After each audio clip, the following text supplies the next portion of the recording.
regardless of the situation that they're in, regardless of the credit, regardless of the status quo, regardless of your financial state, that there's hope, that you can do this, that there's so many opportunities that women don't know about, that I have the resources to show and the resources to give to these women.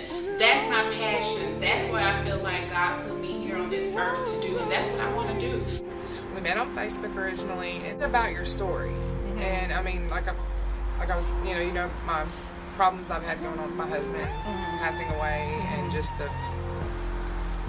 there was a time literally within a few days after he died that I just didn't know how I was going to make it before kids, and I honestly lost my faith a little bit. But I remember you telling me, I was listening to your story. I didn't know your story up until that point. When I heard it, it kind of made me do this, And I went home and I've been busting my hiney ever since then to get him. You are one of the most upbeat and positive people, and quite frankly the world needs more like that, because there's a lot of people that I see just constantly, and you never focus on anything but the positive. Right. And that's refreshing. And I met you in person on April 19, 2014. That's the impact you had. It's a memorable moment. Like, she's fun, she's young, she's spunky, she's spontaneous. She just does her own thing. It don't matter what nobody says, whatever you might call it, cocky, but she's unapologetic for real. You always told us as young ladies, no matter what we believe in, go after our goals, no matter what it is that we can achieve. Anything we put our minds to. Always, thought of you as what Beyonce defined it best. A diva is a female version of a hustler. And, you really have been predominant in building up this society as far as showing women how to empower business. And you do that well. Thank you, yeah. Keep it up. Okay. Love you. Love you too. Yes, every time I have attended one of your events, I have had an awesome time. They're always top-notch, very classy. I have met some phenomenal women at your event, and I still refer to my jar from time to time. It's motivational as well. One thing that I remember about that day was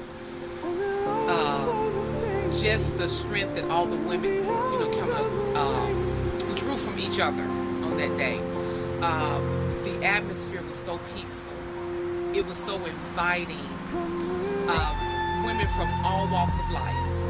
We had homemakers, women who were just at home, keeping their homes together, being that rock for their families, but played such an important role. We had entrepreneurs, women who own their own businesses, but it was just the opportunity to meet women that are in different walks of life, and no matter where you are in your life, you know that you can be in a position to do more.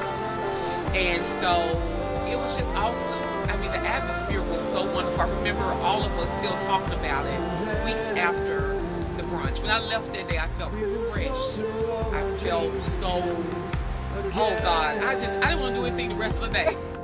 Originally, I was not doing what you asked us to do with the jar. But I'm going to tell you, what inspired me was there was a period when you were so consistent on putting your 30 days of what you were thankful for on Facebook. And you did not let up on that. You posted something faithfully every day. And so I felt bad, because I had one little piece of paper in this jar.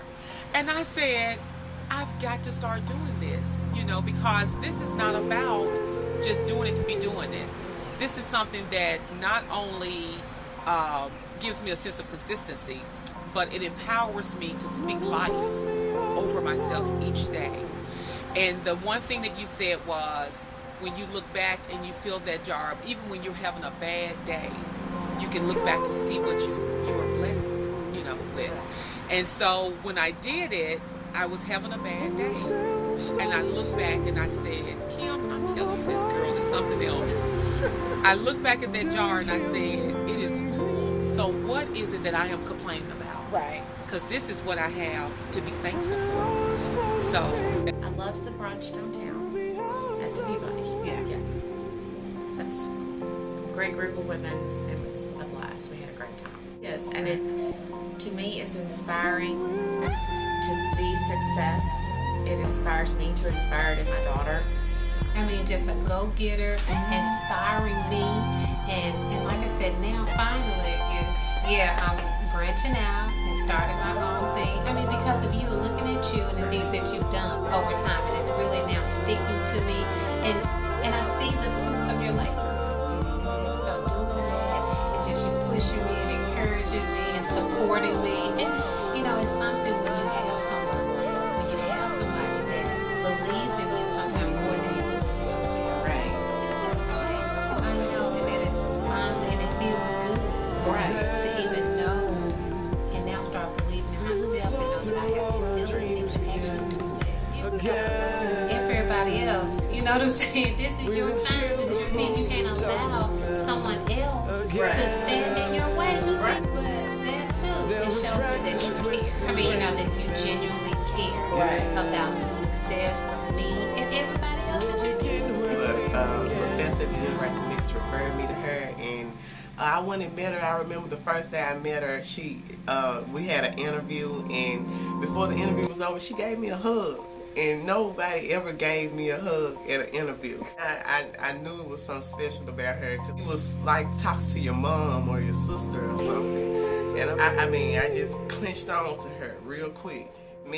I tried to lie like I didn't have a felony, and I didn't know she knew already that I had a felony. And she was like, it's okay, if they're gonna accept you, they're gonna accept you with or without your felony. If not, don't worry about it. And that inspired me, because I thought my world was over with because I had a felony.